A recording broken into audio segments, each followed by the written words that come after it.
Assalamualaikum warahmatullahi wabarakatuh. Pada video kali ini kita akan mempelajari tentang kana wa akhawatuha. Pada hakikatnya, mubtada ini berada di depan khobar dalam jumlah ismiyah dan khobar berada di akhir.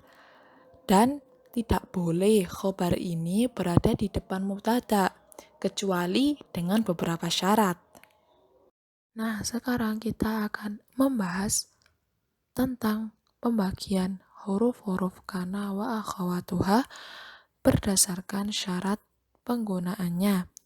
Yang pertama yaitu merofakkan isim dan menasabkan khobar dengan beberapa syarat, di mana kalimat tersebut dimasuki oleh lafadz-lafadz berikut: kana, laisa, amsa, asbaha, adha, dholla, bata, dan soro. Lalu yang kedua yaitu merofakkan isim dan menasabkan khobar dengan syarat didahului oleh huruf nafi, dan ini terdapat pada lafadz mazala, ma bariha, ma futi'a, manfaka. Ya, lalu yang ketiga yaitu merofakkan isim dan menasabkan khobar dengan syarat didahului oleh ma dzarfiyah. Untuk ini khusus pada lafadz dama menjadi madama. Yang ketiga yaitu ketika khobarnya berupa isim istifham, seperti contoh ainal mahfadhah. Aina merupakan huruf istifham, jadi harus di depan.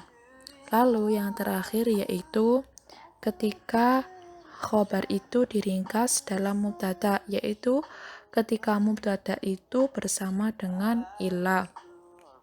Seperti contoh ma fil ghurfa illa Ali. Ali merupakan mubtada yang bersama dengan illa, jadi khobarnya berada di depan. Selanjutnya kita akan membahas aqsamun kana atau pembagian dari kana. Ini terdapat 3 pembagian. Yang pertama yaitu kana tam, di mana pada fiil ini hanya cukup dengan lafadz fa'il yang dirofakkan. Seperti contoh wa in kana dzu usratin fanadhiratun ila maisarah wa an tasaddaqu khairul lakum in kuntum ta'lamun. Lalu selanjutnya yaitu kana an-naqisah atau fiil nakis, yaitu fiil yang tidak cukup dengan lafadz yang dirofakkan dan membutuhkan lafadz yang dinasabkan. Seperti contoh faulaika asallahu an ya'fuwa anhum wa kana Allahu 'afuwan ghafura. Lalu yang terakhir yaitu kana azaidah. Nah, ini malah tidak membutuhkan untuk dirofa atau dinasab.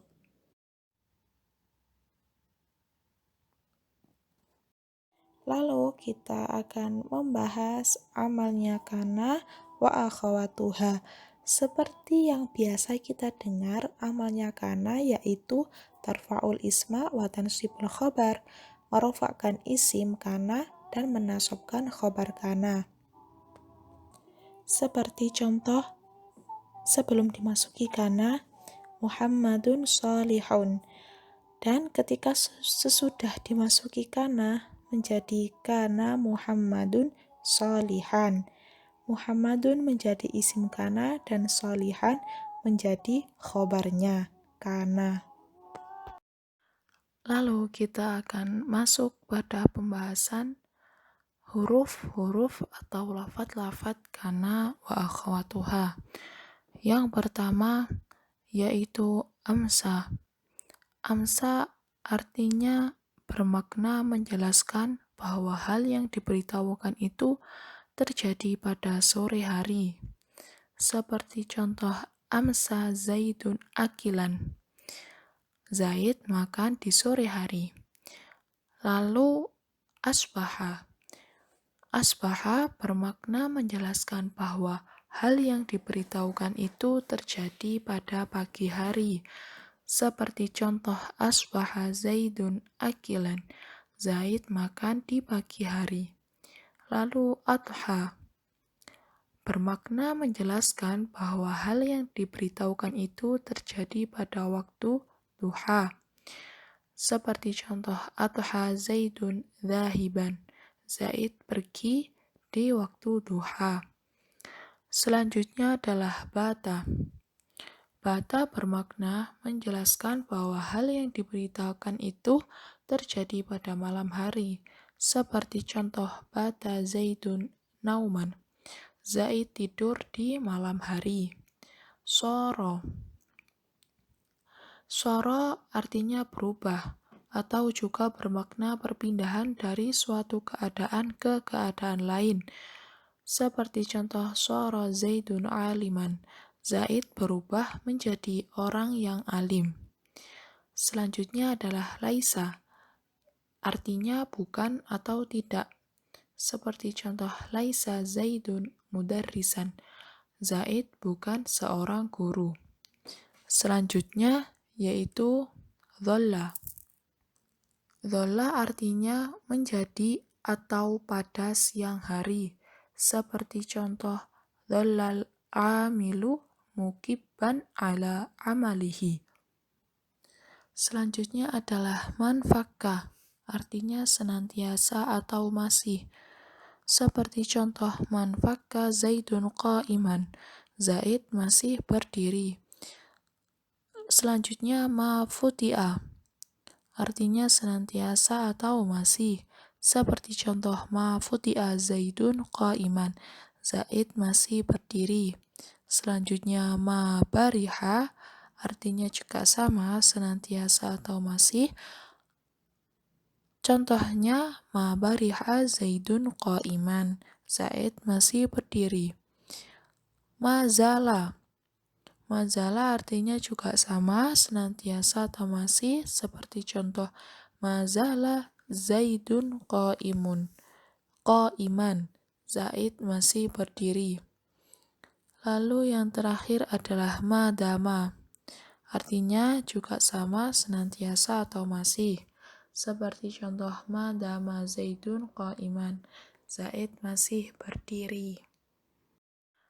Lalu kita akan masuk pada pembahasan huruf-huruf atau lafat-lafat kana wa akhwatuha.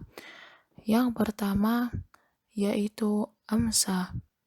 Amsa artinya bermakna menjelaskan bahwa hal yang diberitahukan itu terjadi pada sore hari.